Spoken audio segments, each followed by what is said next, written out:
بسم اللہ الرحمن الرحیم. In the name of Allah, the Beneficent, واحلل عقدة من لساني يفقهوا قولي رب اشرح لي ويسر لي أمري.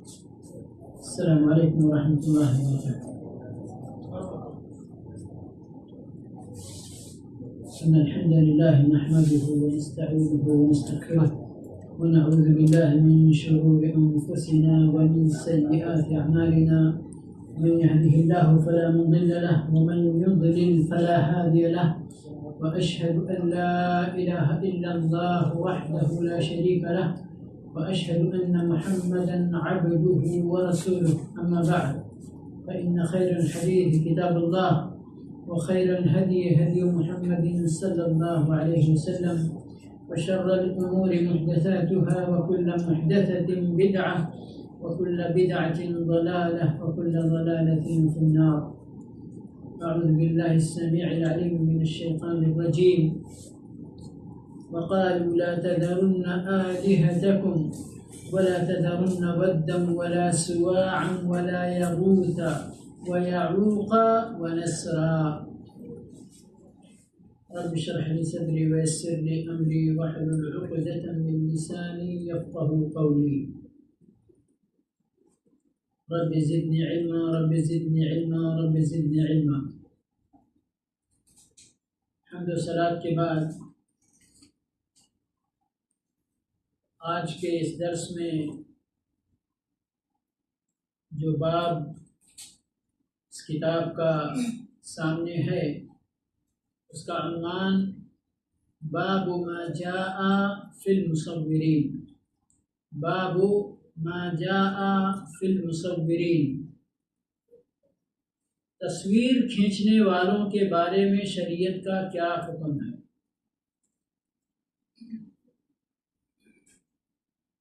شریعت تصویر کھینچنے کے سلسلے میں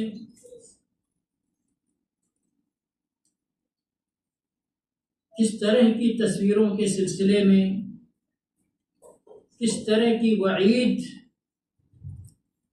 دیتی ہے اور اس سے منع کرتی ہے. موضوع آج اس دور کے حالات کے، لوگوں کے عادات کے اعتبار سے بہت اہم ہے. علماء کے درمیان کسی حد تک اختلافات بھی پائے جاتے ہیں، جس کی وجہ سے موضوع کی حساسیت کچھ اور بڑھ جاتی ہے. بلوہ بڑا عام ہے، ہر چھوٹا بڑا آدمی، کس و ناکس، مشہور اور غیر مشہور، عالم اور غیر عالم،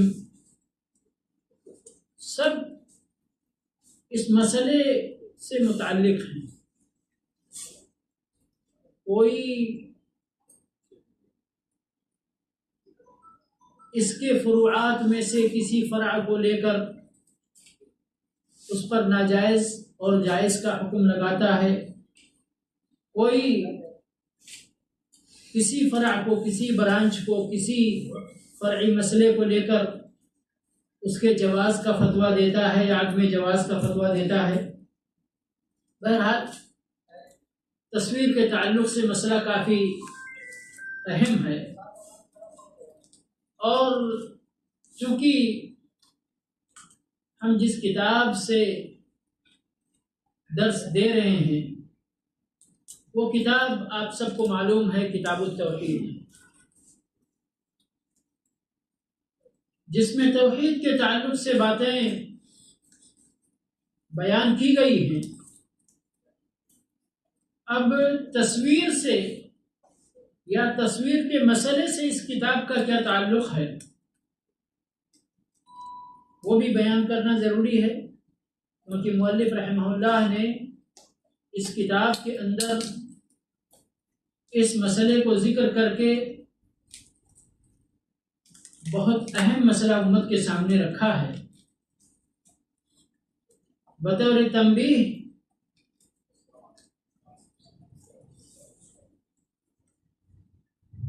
اور یہ بتایا ہے کہ تصویر کتنی خطرناک چیز ہے اور توحید سے اس کا کتنا گہرا تعلق ہے۔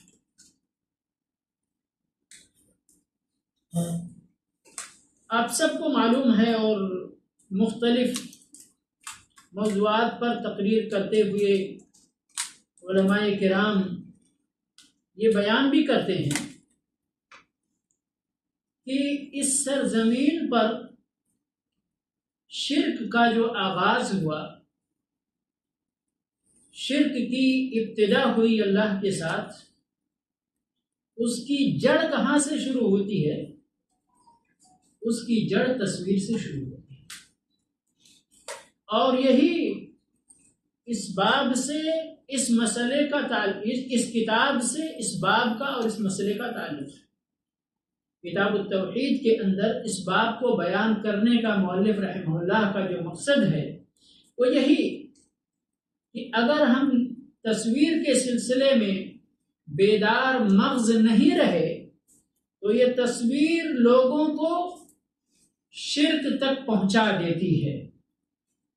شیطان یقیناً اس میں اپنا کام کرتا ہے، لیکن ہم بھولے بھالے انسان شیطان کی چال کو سمجھ نہیں پاتے اور پھر دھیرے دھیرے نادانی اور جہالت کے راستے پر چل کر ہم شرک کی انتہا کو پہنچ جاتے ہیں۔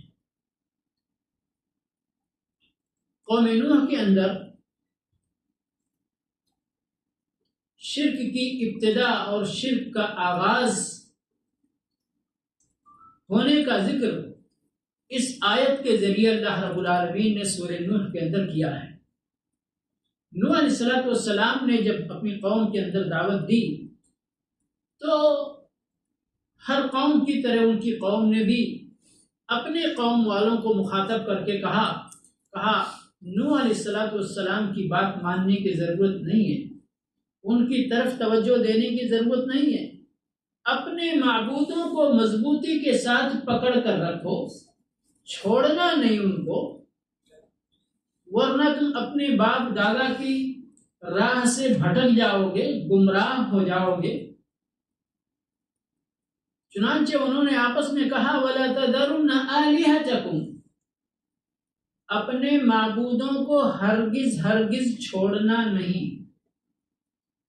اب اللہ رب العالمین نے ان معبودوں کی تفصیل کچھ بیان فرمائی تو آگے نام لیا 5 معبودوں کا، وَلَا تَذَرُنَّ وَدًّا وَلَا سُوَاعًا وَلَا يَغُوثَ وَيَعُوقَ وَنَسْرًا۔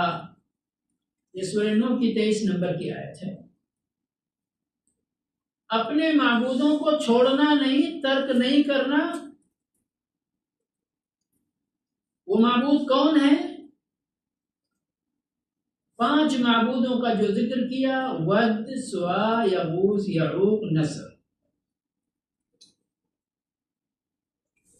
بخاری کی روایت ہے ابن عباس رضی اللہ تعالی عنہ کی کہ یہ جو نام ہے نا، یہ دراصل انہوں نے شروعات اس طرح نہیں کی کہ خود سے بت بنایا ہو، پتھر کا یا لکڑی کا یا مٹی کا کسی چیز کا، اور خود سے اس کا نام رکھ دیا ہو کہ یہ ود ہے، یہ سوا ہے، یہ یغوث ہے، یہ یعوق ہے، یہ نصر ہے۔ خود سے انہوں نے ایسا کام نہیں کیا، بلکہ قوم نوح کے یہ نیک لوگوں کے، گزرے ہوئے نیک لوگوں کے نام ہیں، جو بڑے نیک انتہا درجہ کے نیک لوگ جو تھے ان کی قوم کے اندر، تو ان کے پیروکاروں نے شیطان کے مشورے سے ان کی تصویریں بنائیں، اور ان تصویر بنانے کے پیچھے ان کی نیت اچھی تھی. کیا تھی نیت؟ کہ یہ نیک لوگ ہیں اور ہم ان کے پیچھے پیچھے چل کر نیکی کا کام کیا کرتے تھے. ابھی تو یہ لوگ نہیں ہیں دنیا کے بعد جائیں گے، بھول جائیں گے. تو اس لیے ہمیں نیکی کی راہ پر چلتے رہنے کے لیے ضروری ہے کہ ان کو نہ بھولیں. اب ان کو یاد کیسے رکھیں گے؟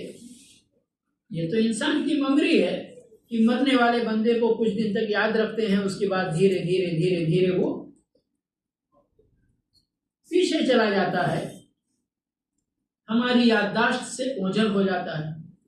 تو انہوں نے کہا یہ تو ہمارے لیے اچھی بات نہیں ہوگی. تو کیا تدبیر اپنائی جائے کہ ان کی تصویر، ان کی شکل ہمارے ذہنوں میں تازہ رہے، تاکہ ہم ان کی راہ، نیکی کی راہ پر چلتے رہیں. تو شیطان نے بہترین شکل ان کو سامنے ان کے رکھی، کہا ان کی تصویریں بنا لو اور جہاں پہ وہ عبادت کیا کرتے تھے یا اپنے مسجدوں کے اندر، اپنے گھروں کے اندر، ان کو نصب کر لو، رکھ لو.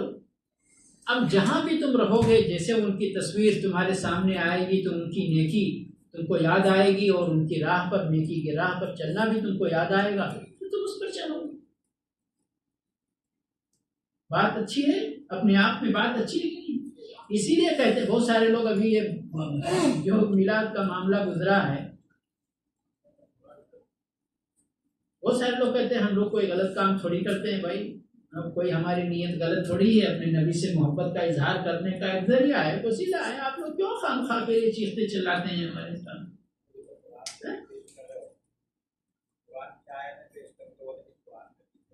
قرآن کی آیتیں تو سب ڈھکوسلا ہے، تحریف ہے.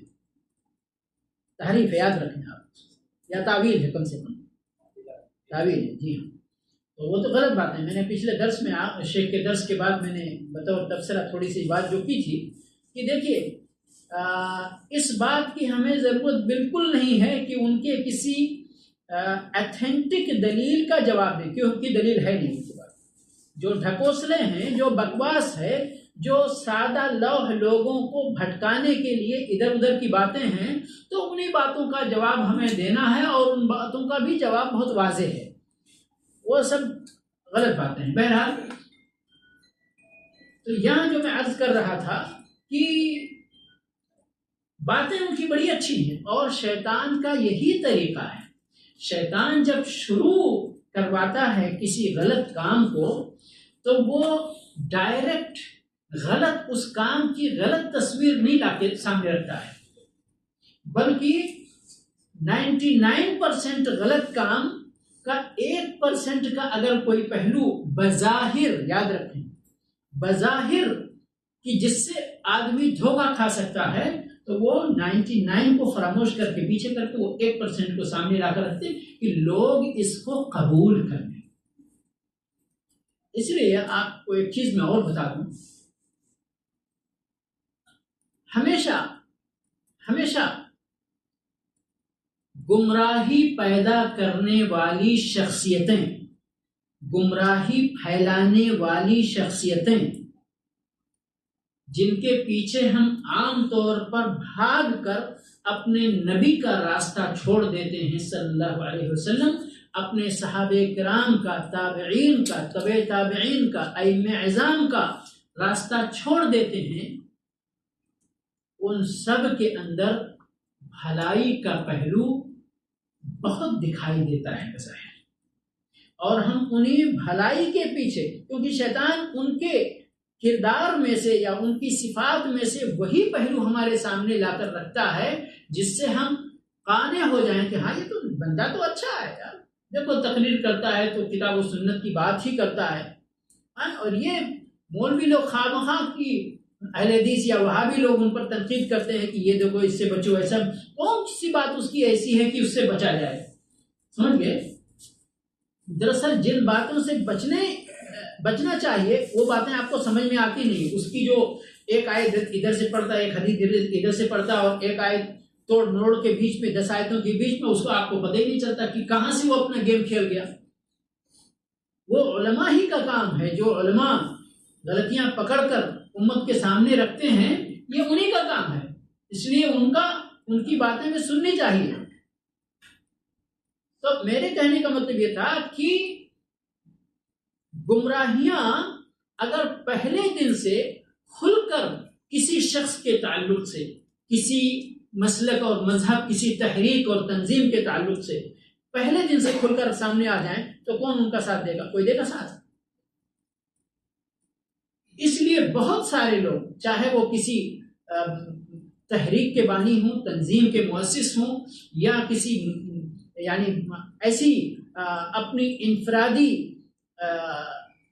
فکر کے حامل ہوں جو کتاب و سنت سے جس کی تائید نہیں ہوتی ہے، تو وہ اپنا اصلی چہرہ سامنے جلدی نہیں لاتے۔ یاد رکھیں،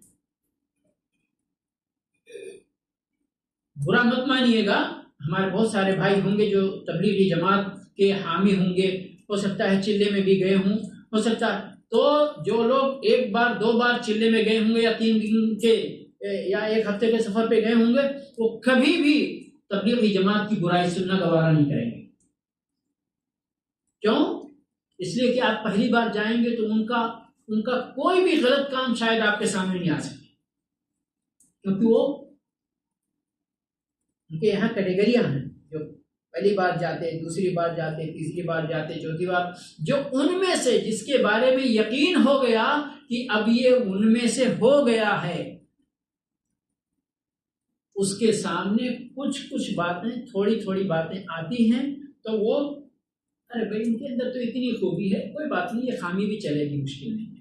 ایک خامی کو قبول کر لیا نا، تھوڑے دن کے بعد دوسری خامی بھی سامنے آ جاتی ہے، ارے کوئی بات نہیں ہے، تو چلتا ہے، اتنا تو نیک لوگ ہیں، اتنا اچھا کام کر رہے ہیں، تو اتنی سی برائی میں کیا فرق پڑتا ہے، کوئی بات نہیں، یہ بھی چلے گا۔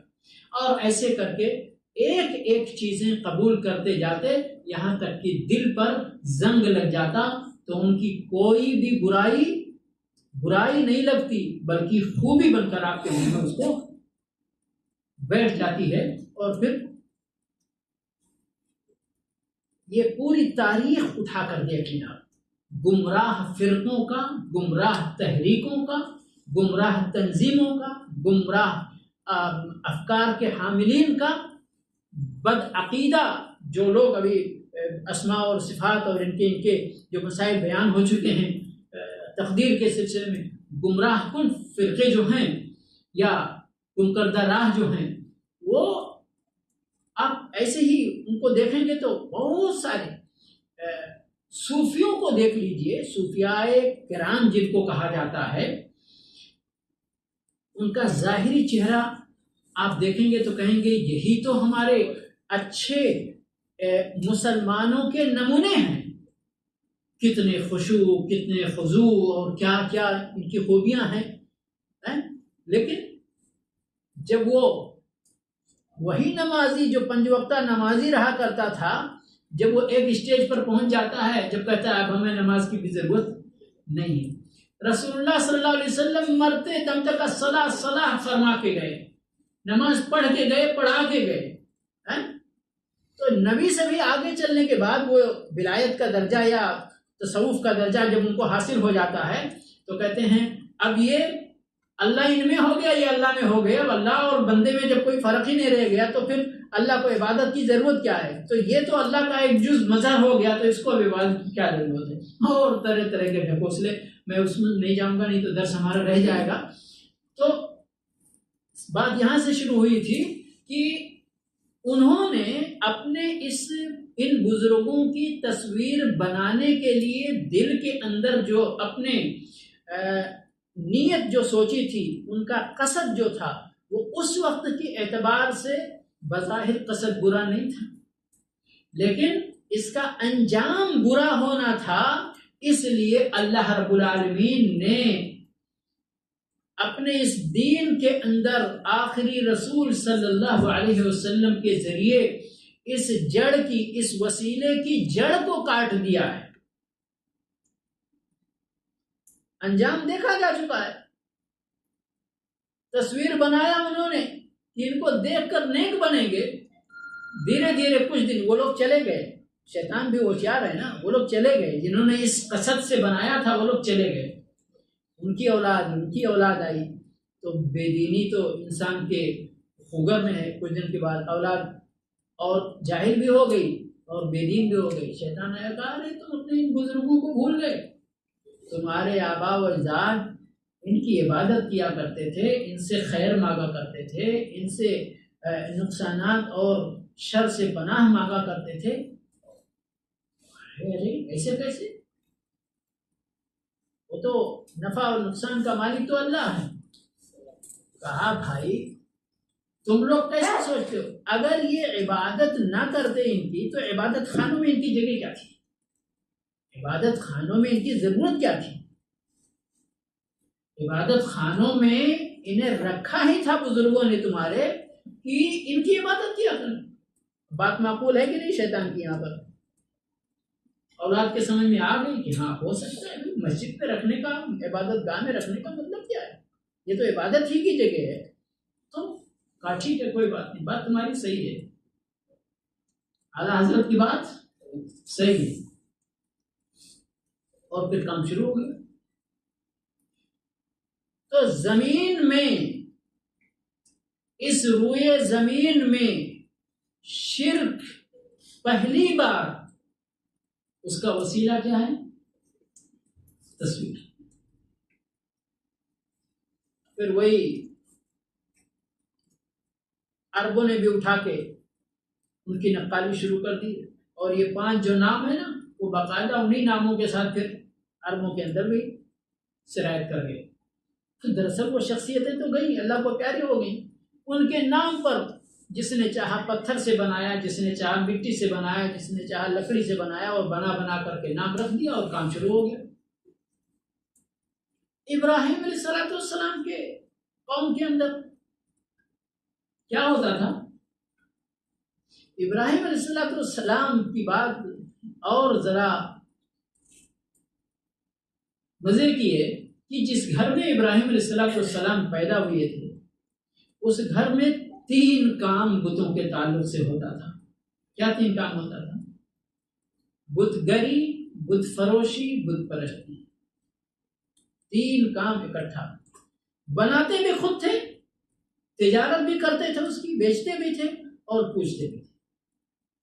اس گھر میں ابراہیم علیہ السلام پیدا ہوئے تھے، لیکن اللہ جس کو عطا فرمائے، اللہ کا فضل جس کو مل جائے۔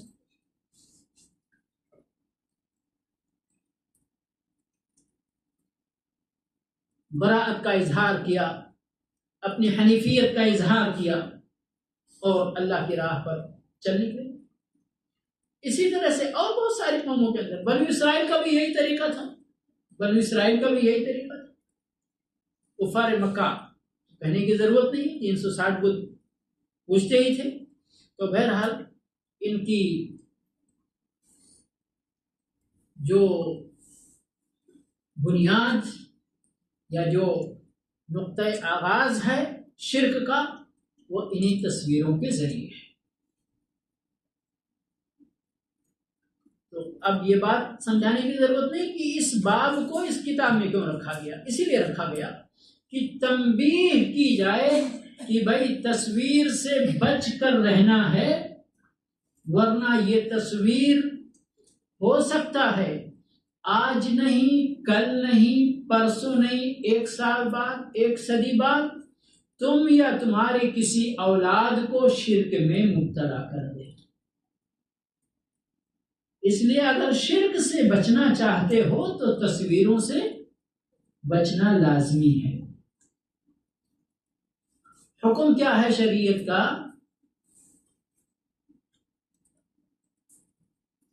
تصویر حرام ہے، بڑی وعید آئی ہے اس پر، جس پر مؤلف رحمہ اللہ نے بے شمار حدیث ہے اس تعلق سے، لیکن مؤلف رحمہ اللہ نے اس کی چند مثالیں یہاں پر ذکر کی ہیں، اور جتنا ذکر کی ہے اس کے اندر کفایہ ہے۔ بڑی شدید وعید آئی ہے، اور وعید شریعت میں، ہماری شریعت کا قاعدہ ہے، جب کسی مسئلے پر وعید شدید آئے، جہنم کی وعید، عذاب کی وعید، لعنت تو یہ سمجھ لینا چاہیے کہ یہ مسئلہ حرام ہے. یہ مسئلہ کیا ہے؟ حرام ہے، گناہ کبیرہ ہے، گناہ کبیرہ ہے.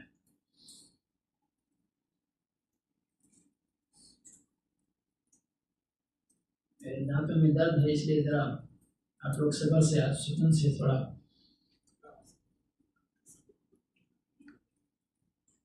جو حدیث مؤلف رحمہ اللہ نے ذکر کی ہے اس باب کے اندر، پہلی حدیث ابو ہریرہ رضی اللہ تعالی عنہ کی، قال رسول اللہ صلی اللہ علیہ وسلم قال اللہ تعالی، یہ حدیث قدسی ہے. اور حدیث قدسی وہ حدیث ہوتی ہے جس میں رسول اللہ صلی اللہ علیہ وسلم اپنے رب سے روایت کرتے ہیں. کیا مطلب ہوتا ہے؟ رب سے تو قرآن بھی آیا ہے اور رب سے یہ حدیث قدسی بھی آتی ہے، حتیٰ کہ نبی صلی اللہ علیہ وسلم کی احادیث بھی رب کی طرف سے ہی مانی جاتی ہے. فرق کیا ہے ان میں؟ پھر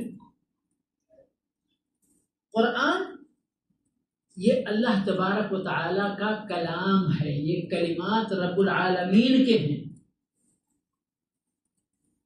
جس کے اندر ایک حرف کی بھی کوئی تبدیلی کسی طور پر بھی جائز نہیں ہے اور نہ ہونے کی گنجائش ہے، اس لیے کہ اللہ رب العالمین نے اس کی حفاظت کی ذمہ داری خود دے لی ہے. حدیث قدسی کا معاملہ کیا ہے کہ حدیث قدسی میں وہ میسج ڈائریکٹ اللہ کا ہوتا ہے، لیکن الفاظ نبی اکرم صلی اللہ علیہ وسلم کے ہوتے ہیں. اور یہ کہتے ہیں کہ وحی کی دو قسمیں ہیں، قرآن ہے وحی مطلوب، یعنی سورہ فاتحہ مثال کے طور پر یہ بھی اللہ کا کلام ہے اور یہ بھی وحی ہے، لیکن جو اس کو پڑھے گا، تلاوت کرے گا، اس کو اجر ملے گا. کتنا اجر ملے گا؟ اس حدیث میں جو بیان کیا گیا ہے، من قرأ حرفا من کتاب اللہ، ایک حرف پر ایک نیکی اور پھر اللہ اس کو 10 نیکیوں میں بدلے گا. حدیث قدسی پڑھنے پر بھی ثواب ملے گا، لیکن اس حدیث کے مطابق قرآن کی طرح نہیں ملے گا. حدیث کو حدیث کی طرح پڑھنے پہ، دین کی بات پڑھنے پہ جس طرح اجر ملتا ہے اس طرح سے. تو یہاں حدیث قدسی جو ہے اس کو کہتے ہیں وحی غیر مطلوب، یعنی یہ بھی وحی کی قسم ہے لیکن اس کی تلاوت کرنا مشروع نہیں ہے. اس کو جس طرح ہم حدیث کا مطالعہ کرتے ہیں اس طرح کر سکتے ہیں، لیکن تلاوت بحیثیت قرآن نہیں کر سکتے. باقی احادیث جو ہیں وہ اللہ رب العالمین کی طرف سے نبی اکرم صلی اللہ علیہ وسلم کو اس دین کے اندر، چاہے کسی آیت کی تفسیر کے طور پر، کسی مسئلے کی وضاحت کے طور پر یا بیان کے طور پر، نبی اکرم صلی اللہ علیہ وسلم اپنے الفاظ میں اس کو ادا کرتے ہیں، فرماتے ہیں. تو یہ اس کو اللہ کا کلام نہیں، نبی صلی اللہ علیہ وسلم کا کلام. بہرحال اب حدیث قدسی بعض صحیح بھی ہوتے ہیں، بعض غیر صحیح بھی ہوتے ہیں. دیکھیے بڑا مزیدار مسئلہ ہے. بہت سارے لوگ کہیں گے حدیث قدسی کیسے غلط ہو سکتی ہے؟ بھائی حدیث قدسی کیسے غلط ہو سکتی ہے نا؟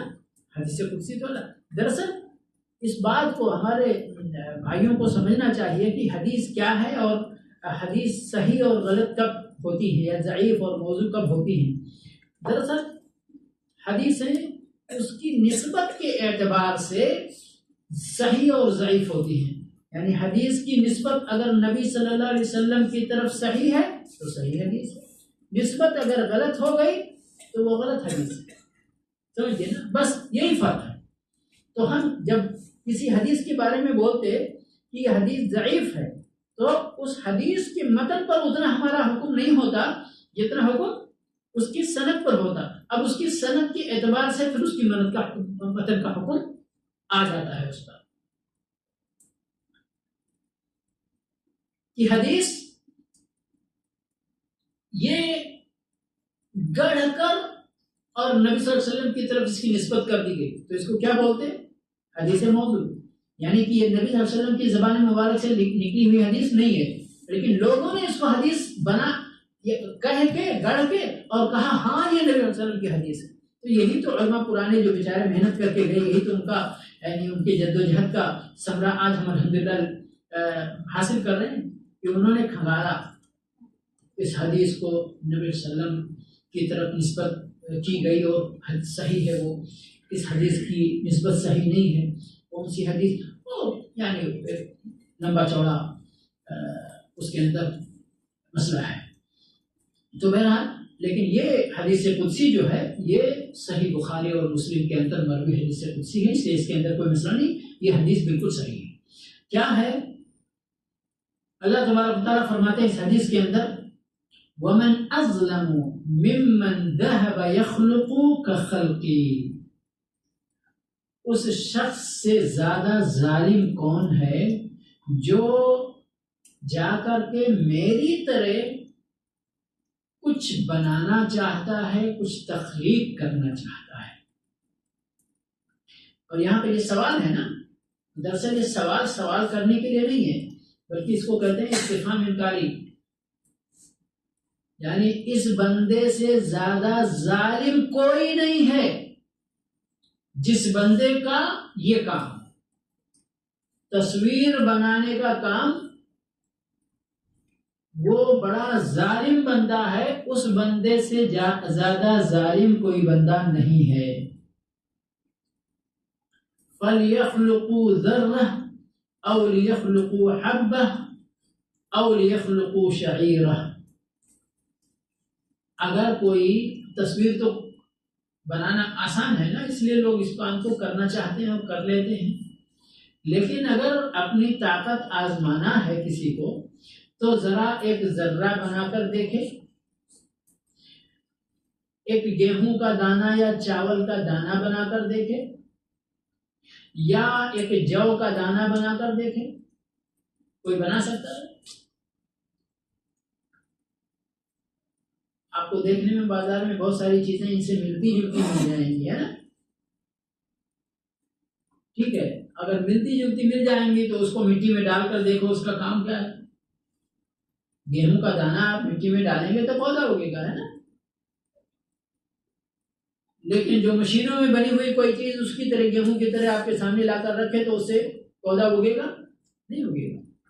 تو بہرحال یہاں اس حدیث کے اندر ثابت یہ ہو رہا ہے کہ جو بندہ تصویر بنانے کی کوشش کرتا ہے وہ سب سے بڑا ظالم بندہ ہے.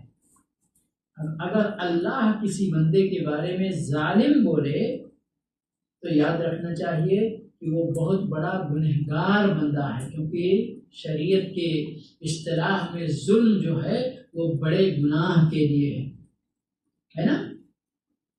یا بنی لا تشرک باللہ ان الشرک لظلم عظیم.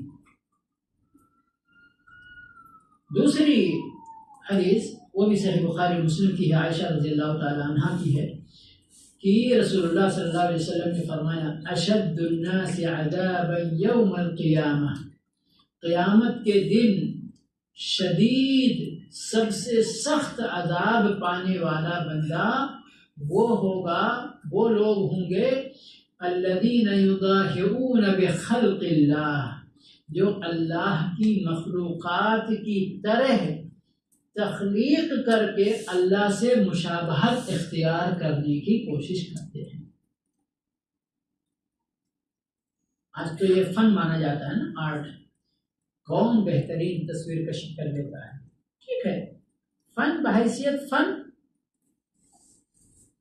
کوئی منع نہیں کرتا، لیکن یہ ضروری تو نہیں کہ آپ کی پوری فنکاری کسی جاندار کی تصویر بنانے میں خرچ ہو.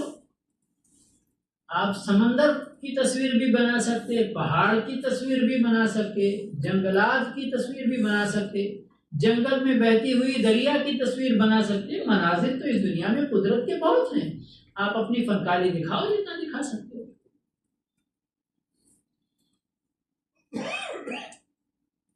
تیسری حدیث مؤلف رحمہ اللہ نے ذکر کی ہے، ابن عباس رضی اللہ تعالیٰ عنہ کی ہے، وہ بھی صحیح بخاری سے مسلم کی ہے. فرماتے ہیں سمعت رسول اللہ صلی اللہ علیہ وسلم یقول، میں نے رسول اللہ صلی اللہ علیہ وسلم کو یہ حدیث فرماتے ہوئے سنا، کل مصور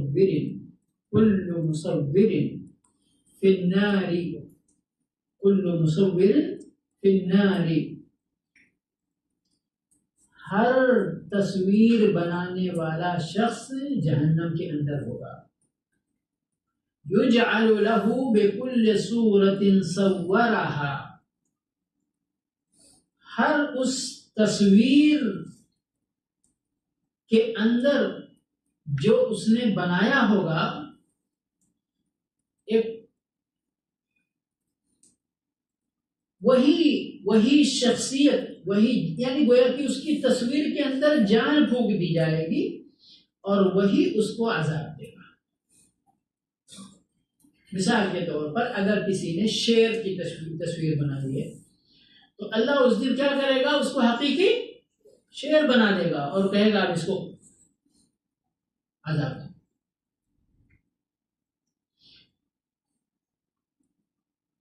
يعذب بها فی جہنم، اسی کے ذریعے اس کو جہنم میں عذاب دیا جائے گا۔ صحیح بخاری اور مسلم کی ہی روایت ہے اور مرفوع روایت ہے، من صور صورتا فی الدنیا، جس نے دنیا کے اندر کوئی تصویر بنائی، کلف ان ینفخ فیہا الروح ولیس بنافخ، جس نے بھی دنیا کے اندر کوئی تصویر بنائی ہوگی قیامت کے دن اس سے کہا جائے گا اس میں روح پھونکو۔ کوئی انسان کوئی روح پھونکنے کی طاقت ہے کس کے پاس؟ اب یہی اس کا عذاب ہوگا، طلب کیا جائے گا روح پھونکو، نہیں پھونک پائے گا، عذاب دیا جائے گا۔ وَلَيْسَ بِنَافِخٍ، مراد یہاں پر یہ ہے کہ یہ عذاب اس کا کانٹینیو رہے گا، کیونکہ جب تک روح پھونک نہیں پائے گا جب تک عذاب کا سلسلہ قائم رہے گا۔ اب آپ سوچیں روح پھونک لے جائے گا کبھی 1 سال کے بعد، 2 سال کے بعد، 10 سال کے بعد؟ نہیں، کبھی نہیں۔ صحیح مسلم کی روایت ہے، ابو الحیاج یہ تابعی ہیں، قال لی علی، علی رضی اللہ تعالیٰ عنہ کے بارے میں کہتے ہیں کہ علی رضی اللہ تعالیٰ عنہ نے مجھ سے فرمایا، کیا فرمایا؟ فرمایا الا ابعثک، کیا میں تمہیں بھیجوں نا اس مشن پر، علی ما بعثنی علیہ رسول اللہ صلی اللہ علیہ وسلم، اس مشن پر جس مشن پر مجھے رسول اللہ صلی اللہ علیہ وسلم نے بھیجا تھا۔ کیا تھا وہ مشن؟ اللہ تدع صورتا الا طمستها، کہ کوئی بھی تصویر دیکھو تو اس کو مٹا دو۔ اب اگر وہ اسٹیچو ہے توڑ پھوڑ دو، لکڑی کا بنا ہے ختم کر دو، مٹی کا بنا ختم کر دو، اور کسی چیز کا جلا کر خاک کر دو، جو بھی ہے کسی بھی طرح سے۔ دیوار پر بنی تصویریں ہیں مٹا دو۔ رسول اللہ صلی اللہ علیہ وسلم کے بارے میں آتا ہے کعبہ میں بھی تصویر بنا کے لوگوں نے رکھا تھا، نبی صلی اللہ علیہ وسلم نے پانی منگوا کر کپڑا بھگو کر اس کو مٹا دیا۔ اللہ تدع صورتا الا طمستها، کوئی بھی تصویر نہیں دیکھو چھوڑو مگر اس کو مٹا دو۔ ولا قبرا مشرفا الا سویتہ، کوئی بھی ابھری ہوئی قبر دیکھو تو اس کو برابر کر دو۔ ایک بالشت کی اجازت ہے، ایک بالشت، وہ بھی ایک بالشت، اس سے فائدہ اٹھا کر کوئی ایک بالشت اینٹ اور چونا گچ نہیں کر سکتا، سیمنٹڈ نہیں۔ ایک بالشت زمین کی جو عام سطح ہے ہموار، اس سے آپ مٹی ڈال سکتے، ایک بالشت اوپر کر سکتے، سمجھئے؟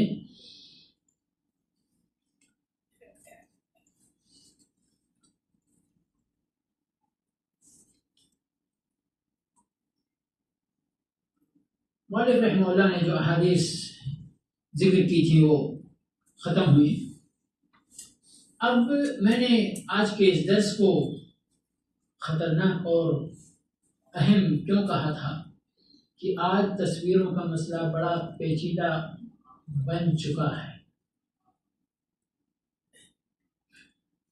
کیا جائز ہے، کیا ناجائز ہے، لوگوں کی اپنی اپنی رائے ہیں۔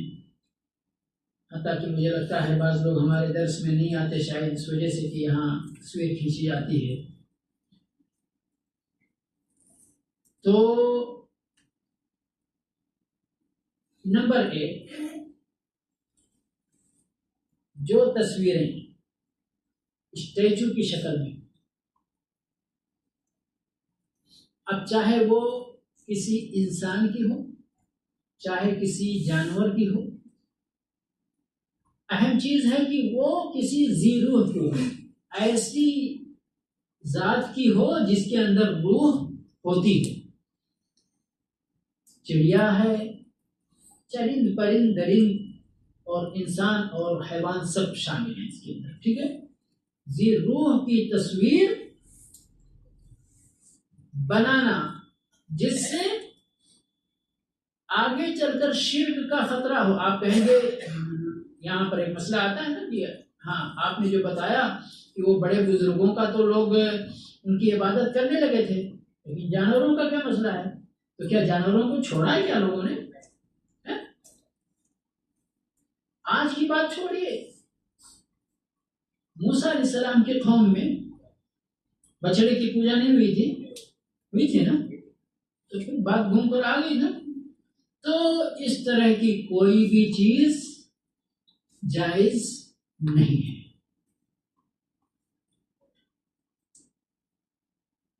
اب آج کا جو مسئلہ اہم ہے، یہ جو ہم کیمرے سے فوٹو کھینچتے ہیں یا اسی کے ساتھ پہلے مسئلے کے ساتھ جوڑا جائے گا کہ جو ڈرائنگ کرنے والے پیپر پہ بناتے ہیں یا دیوار پر بناتے ہیں یا کپڑوں پہ بناتے ہیں یا اس طرح کی چیز کہیں پہ بھی بناتے ہیں، ٹھیک ہے، وہ سب اسی حرام تصویر کشی کے اندر شامل ہے۔ سمجھئے؟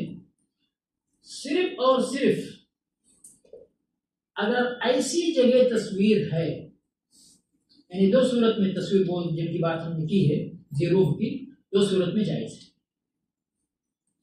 وہ تصویر ایسی جگہ ہے کہ جہاں پر اس کی کسی طرح کی بھی کرامت کا تصور نہیں کیا جا سکتا۔ مثال کے طور پر یہ روم میں داخل ہونے سے پہلے جو پاپوش ہوتا ہے لا کے لوگ رکھتے ہیں، یا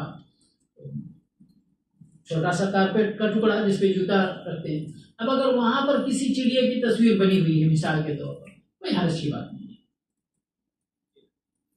کوئی حرج کی بات نہیں، وہاں وہ کوئی مسئلہ نہیں، آپ استعمال کر سکتے ہیں، یوز کر سکتے ہیں۔ آپ کی چادر پر جس پر آپ سوتے ہیں، آپ کے صوفے کے کور پر جس پر آپ بیٹھتے ہیں، سمجھ گئے، تکیے پر، گدے پر اگر اس طرح کی کوئی چیز ہے بنی ہوئی تو کوئی حرج کی بات نہیں، کیونکہ کوئی تصور نہیں کر سکتا، بلکہ لوگوں کو جب کسی کو بے عزت کرنا ہوتا ہے تو اس کی تصویر پر پاؤں رکھتے ہیں نا، یہی ہے نا کنسیپٹ۔ تو اس لیے جہاں پر تقریب نہیں ہے تہاں پر کوئی مسئلہ نہیں ہے۔ دوسری صورت میں تصویر کیسے جائز ہوتی ہے؟ اگر آپ نے پوری تصویر بنا لی ہے اور آپ اپنی فنکاری کا یہ جلوہ دکھانا چاہتے ہیں تو کم از کم اس کی گردن سے یہ حصہ ہے نا، اس سے اوپر اس کو بالکلیہ ختم کر دیں، صرف باقی دھڑ اس کا بچا رہے، تو کہتے ہیں یہ جمادات کے حکم میں آ جاتا ہے، کیونکہ اصل ذی روح کا جو اصل تصور ہے اس کے چہرے اور سر سے ہی ہوتا ہے۔ اگر چہرہ اور سر آپ کاٹ دے رہے ہیں تو پھر کوئی حرج کی بات نہیں ہے، تو آپ کہیں بھی اس طرح اس کو کٹا ہوا شاید۔ لیکن ایک فیشن آج کل چلا ہوا ہے، جو لوگ یعنی کہ پرواہ ہی نہیں کرتے، ہم ان کی بات نہیں کرتے، جو لوگ پرواہ کرتے ہیں وہ بنا لیتے ہیں پوری تصویر، اس کے بعد میں بیچ میں ایک نشان بنا دیتے ہیں کہ یہ سر جو ہے دھڑ سے الگ ہے، لیکن دیکھنے والے تو دیکھ رہے ہیں نا کہ بھلے ہی وہ پٹی بیچ میں ہے لیکن یہ اسی دھڑ کا سر ہے، تو یہ نہیں چلے گا۔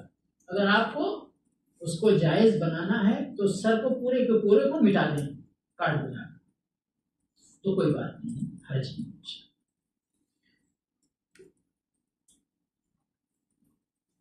کیمرے کے ذریعے جو فوٹوگرافی ہوتی ہے اسی میں زیادہ جھگڑا ہے، اور پھر جو ویڈیوگرافی ہوتی ہے اس میں بھی تھوڑا جھگڑا ہے، اور آج کل تو ابھی ہر بندے کے پہلے ایک کیمرہ مین ہوتا تھا اور کوئی جو ہے فوٹو کھینچتا تھا، باقی پھر لوگوں کو فوٹو ملتا تھا۔ آج تو ہر بندے کے ہاتھ میں کیمرہ ہے، گویا کہ یعنی جتنے شخص اتنے کیمرے ہیں۔ تو آج تو بڑی مصیبت ہے نا. بہرحال اس کے بارے میں یہ کہنا صرف کہ کیمرے سے کھینچا گیا فوٹو جائز ہے اور ہاتھ سے بنایا گیا فوٹو ناجائز ہے، یہ درست بات نہیں. فوٹو اگر ہے، کیمرے سے بھی بنا ہوا فوٹو، اس کا بھی وہی حکم ہے جو ہاتھ سے بنائے گئے فوٹو کا ہے.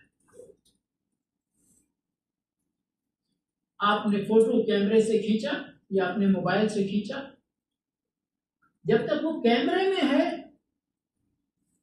سافٹ کاپی، اس کو آپ نکالتے نہیں ہیں، وہ اندر میموری میں ہے، کوئی حرج کی بات نہیں ہے. اس حد تک آپ نے نکالا، اس کو پرنٹ کرایا، آپ کے دادا جی کی تصویر تھی، ابا جی کی تصویر تھی، آپ کے اہلیہ محترمہ کی تصویر، آپ کے شوہر نامدار کی تصویر، آپ کے بیٹے کی تصویر، آپ کی بیٹی کی تصویر، آپ نے نکلوایا، خوبصورت پرنٹ کرایا، فریم کرایا، گھر میں لگا دیا.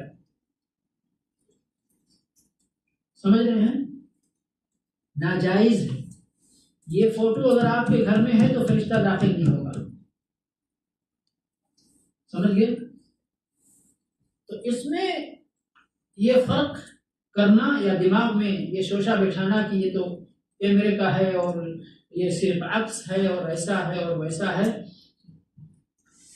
اب اس میں جائز کیا ہے؟ کیمرے کا ہی بنایا ہوا فوٹو جو آپ کی ضرورت کے لیے ہے. آج کی دنیا ایسی ہو گئی ہے کہ بعض جگہ تصویریں چسپاں کرنا یہ ہماری زندگی کا لازمہ بن گیا ہے. آج پوری دنیا میں ان کے اپنے ملک کے کارڈ بنتے ہیں یا جو بھی ڈاکومنٹ بنتے ہیں، تصویر لگتی ہے. آپ یہاں ہیں، اقامہ بناتے ہیں، تصویر لگتی ہے. پاسپورٹ بناتے ہیں، تصویر لگتی ہے. اور جہاں جہاں بھی اس طرح کی ضرورت ہو جو آپ کی زندگی کی ضرورت ہو، تو علماء نے، اور یہ ہماری شریعت کی فلیکسبلٹی ہے کہ اتنا وعید شدید ہونے کے باوجود بھی آپ کی ضرورت کی چیز کو علماء کے متفق علیہ فتویٰ کے ذریعے مستثنی کیا گیا ہے. تو اس کے بغیر ہماری زندگی گزر نہیں سکتی ہے، کرنا ہی کرنا. تو لا یکلف اللہ نفسا الا وسعها. آپ کی، آپ کے بیگم کی، آپ کے بچوں کی ضرورت بھر تصویریں، کوئی حرج کی بات نہیں. لیکن شوقیہ تصویر، اور اس میں اب جائیں ہم، میں مطالعہ کر رہا تھا تو میں نے بہت کچھ پڑھا، بہت، لیکن وہ ساری باتیں میں بیان نہیں کر سکتا ہوں، نہ وقت ہے اور نہ آپ سننے کی طاقت رکھتے ہیں، کیونکہ بہت سارے لوگ ابھی سونے لگیں گے، ہم کیا کر سکتے ہیں. تو تصویریں، ٹیلی ویژن میں بھی تصویر آتی ہے. اب یہ تصویر ہے، یہ بھی تصویر ہے. یہ تصویر کہتے ہیں یہ ثابت نہیں ہے، بھی کیمرہ تھوڑا سا گھما دیجیے تصویر ختم ہو جائے گی. یہ وقتی طور پر ایک، یعنی ایک چیز کو پہنچانے کے لیے، یا ایک جیسے کہ ابھی یہ جو چیزیں ہم سنتے ہیں تو ان کا فائدہ مکمل ترین ہو، اس کے لیے کچھ وسائل ہیں. اور اللہ رب العالمین نے انسان کو جو چیزیں دی ہیں وہ ہمارے سب فائدے کے لیے ہیں. یعنی ہم کوئی چیز میمورائز کرنا چاہتے ہیں، ٹھیک ہے نا، تو کان اس کا سب سے پہلا ذریعہ ہے، آپ کہیں گے ہے کہ نہیں؟ لیکن کان سے سن لینا کافی نہیں ہے.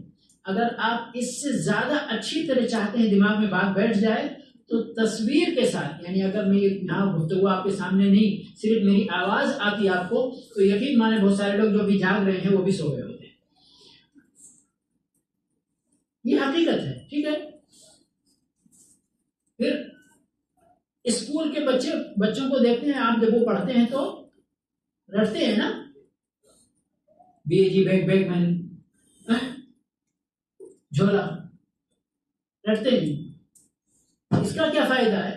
جب آپ اس چیز کو اپنی زبان سے کہہ لیتے ہیں تو دماغ میں وہ مزید بیٹھ جاتا ہے. کچھ لوگ میمورائز کرنے کے لیے، آج کے بچے بہت زیادہ ہوتے ہیں، ان کے میمورائز کرنا ہے تو وہ یعنی اس کی ضرورت نہیں ہے، سادہ کاغذ اور قلم ہوگا ان کے ہاتھ میں، جو یاد کرنا وہ لکھتے جائیں گے. لکھنے سے بھی چیز بیٹھتی ہے دماغ میں، سمجھ گئے نا؟ تو یہ ایک وسائل ہے. ابھی یہ درس مقصد کیا ہے اصل، کہ اس درس کو آپ اچھی طرح سمجھیں، یہی مقصد ہے، تعلیم اور تعلیم. اب میری آواز بھی اس کا ایک ذریعہ ہے، میری تصویر بھی آپ دیکھ رہے ہیں اور میری زبان سے نکلی ہوئی آواز کو آپ سن رہے ہیں، میرے یہ ہاتھوں کی حرکت کو آپ دیکھ رہے ہیں، باڈی لینگویج ہے، یہ اشاروں کو آپ دیکھ رہے ہیں، یہ بھی ایک وسیلہ ہے. سمجھئے نا؟ تو یہ سب وسائل کے حکم میں آتے ہیں. تو یہ تصویر نہیں ہے، سمجھئے یہ ایک عارضی چیز ہے جس سے آپ اپنی فائدہ اٹھائے اور ابھی ختم ہو جائے گا. ٹیلی ویژن کی تصویر کا بھی وہی معاملہ ہے. اب یہ ڈیپینڈ کرتا ہے کہ آپ اس ٹیلی ویژن میں کیا دیکھ رہے ہیں. اگر فحش چیزیں دیکھ رہے ہیں تو آپ گنہگار ہیں، اور اگر کسی شیخ کا، کسی عالم کا درس سن رہے ہیں تو انشاءاللہ کوئی حرج کی بات نہیں. سمجھ گئے؟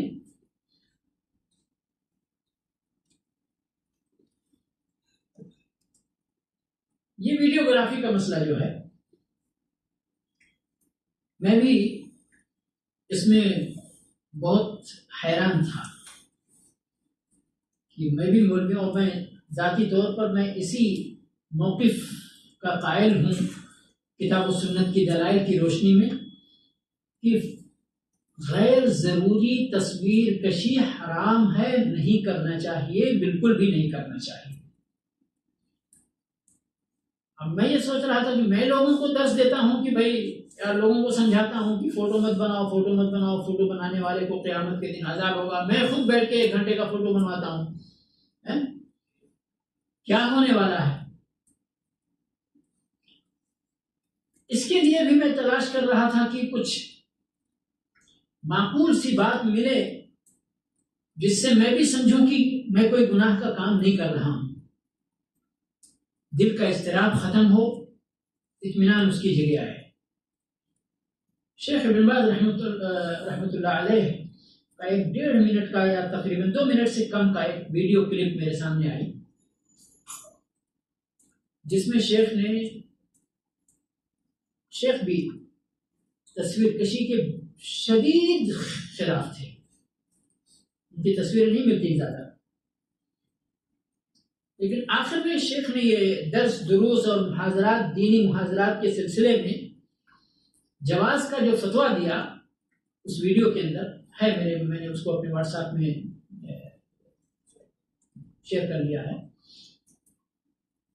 اس میں شیخ نے جو جواز کا جو بنیاد بتائی وہ یہ، ابھی میں نے تھوڑی دیر پہلے آپ کے سامنے مسئلہ بیان کیا کہ پاسپورٹ کے لیے پوری امت کا اجماع ہے، امت کے سارے علماء کا اجماع ہے کہ پاسپورٹ کے لیے فوٹو جائز ہے، اقامے کے لیے فوٹو جائز ہے، آئی ڈی کارڈ کے لیے فوٹو جائز ہے. ٹھیک ہے، اب یہ فائدہ ہے نا یا ضرورت ہے؟ یہ کون سا فائدہ ہے؟ ارے بھائی، میرا پاسپورٹ میرے فائدے کا ہے، آپ کا پاسپورٹ آپ کے فائدے کا ہے. تو یہ میرا شخصی فائدہ ہے، پرسنل بینیفٹ ہے، جس کے لیے علماء نے اس کو جائز قرار دیا ہے. اب اگر کوئی مصلحت عامہ ہو جو عام پوری امت کے یا امت میں زیادہ سے زیادہ افراد کے لیے فائدہ مند چیز ہو، پرسنل ایک آدمی کی ضرورت کے لیے جس چیز کو جائز کیا جا سکتا ہے، اس کو امت کے بہت سارے افراد کی فائدے کے لیے جائز نہیں کیا جا سکتا. کیا؟ یقیناً کیا جا سکتا ہے. کہتے ہیں مصلحہ فردیہ، پرسنل بینیفٹ جو ہے، اگر اس کے لیے کوئی چیز جائز ہے تو مصلحہ عامہ کے لیے، جو پوری امت یا امت کے کثیر تعداد میں افراد کے لیے فائدہ مند ہو، تو اس کے لیے بھی وہ چیز جائز ہوگی. اب یہ جو ویڈیو بنتا ہے، آپ لوگ تو یہاں حاضر ہیں، لیکن ویڈیو بننے کے بعد چاہے یوٹیوب پہ، چاہے فیس بک پہ، چاہے کسی اور پروگرام پہ جو اپلوڈ کیا جاتا ہے، تو امت کے جتنے بھی افراد تک یہ ویڈیو پہنچتا ہے، ہمارا ویڈیو تو زیادہ کوئی نہیں دیکھتا ہے، اس لیے کہ میرے اندر وہ اٹریکشن نہیں ہے، اور لوگ یعنی یہ کتابی باتوں کو، بور باتوں کو سننا پسند نہیں کرتے، تقریر میں دھواں دھار چاہیے، سمجھ گئے؟ تو اس لیے میں دیکھتا ہوں نا، مجھے بھی اپنا معلوم ہے، لیکن پھر بھی بعض ویڈیو میں 200-300 تو لوگ دیکھ ہی لیتے ہیں۔ اب یہاں آپ 100 ہیں، اگر آپ کے علاوہ 300 لوگوں نے اور دیکھ لیا، اور 300 لوگوں میں سے 30 کو اللہ نے فائدہ پہنچا دیا، 3 کو اللہ نے فائدہ پہنچا دیا، تو یہ فائدے کی چیز ہے کہ نہیں؟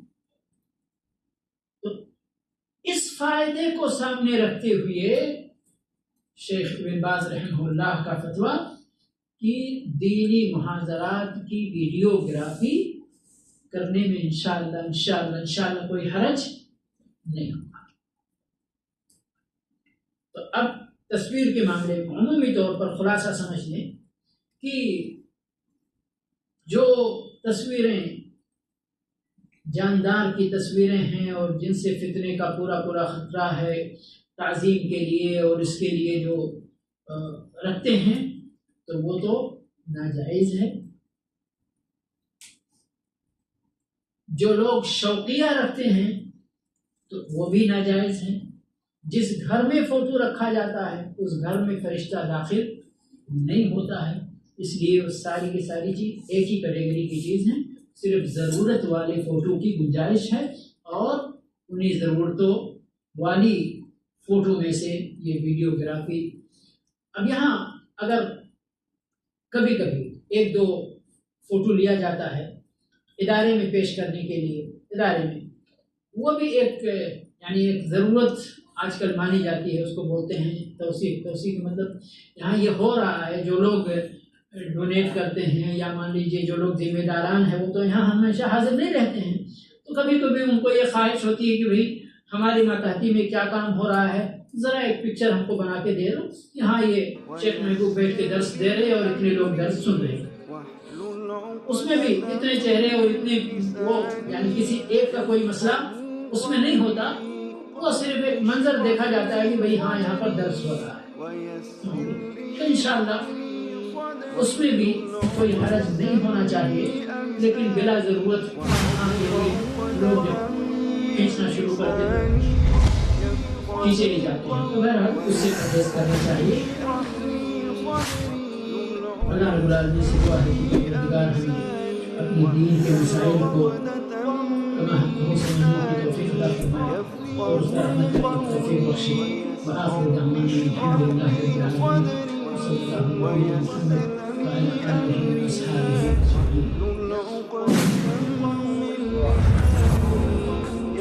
اجمعین۔